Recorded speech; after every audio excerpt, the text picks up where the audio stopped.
Aklınıza salamız sizin bilen Solox dostlar, sizin bilen bugün biz dostlar.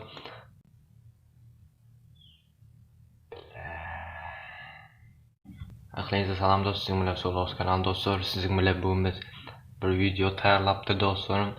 Ma prank etdiler öňkü sapar. Yatan wagtym men ayaklarym gıjyklap, süýetler ýakyp oýnap beýdim. Dostlar, şu videonu goýup berje size. Ýene bir zat ýatlaş geçip Instagram sayfama agzagyny unutmaň, ssilkasy aşagda dostlar. Ondan hem dost video geçeli. Vlogs bize bana prank oynayabız, bana bizi korktular, ettiler, bettiler. Kardeşim bizim yerimize getirmen aşağıya indi biz ama yatamadan yerisini getiriyor. Başta seyit yakıyor.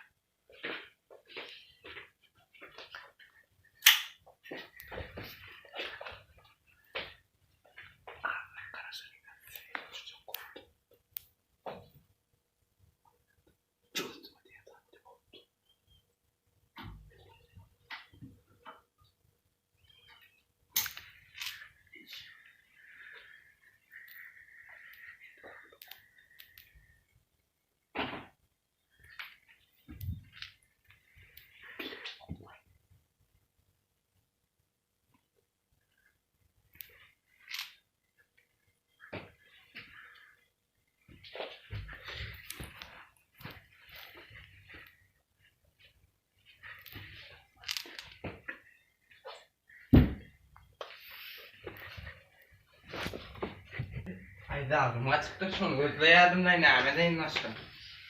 Men zadım nerede? Şöyle bir yerde olmalı.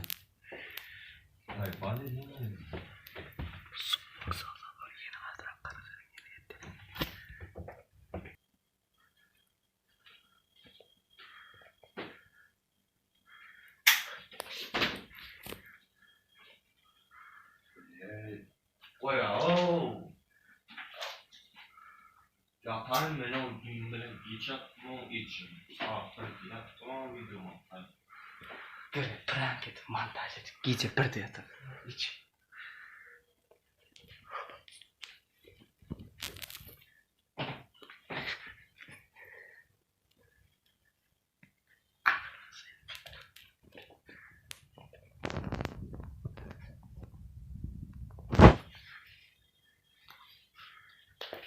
Yani bu da yani. Ay nämur ýanam, nämet ýasa bu da. Yatjak bollaslar bizim az vakitine 5 10.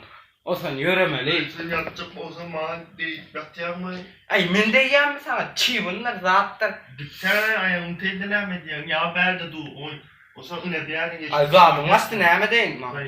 O zaman bir yerde näme diyorsun lampaya. Lampa ýanyna geçem o näme diýär. Siberin öz ýanyp ötjendir de näme bilen. Däl hadi sen o William zatlary.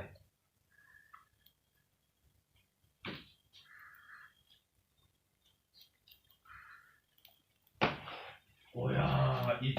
Koya. Turanma senem, görmüne. Näme? Sana prank ettik. İç. Näme o diňe teretmelim o. Elbette iç. Vah it. Billah. Näme bele? Tamam dostlar. Geç. Boğdur ayağı.